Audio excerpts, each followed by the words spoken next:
Herkese merhaba arkadaşlar, kanalımıza hoş geldiniz.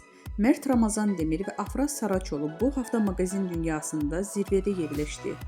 Ünlü oyuncular Mert Ramazan Demir ve Afra Saraçoğlu bu hafta sosyal medyada magazin dünyasının en çok konuşulan isimleri oldu. Peki ikilinin bu kadar popüler kılan ne? İşte detaylar. Bu hafta ünlü oyuncu Mert Ramazan Demir, Afra Saraçoğlu sosyal medyada en çok konuşulan, tartışılan isimler arasında zirvede yerleşti.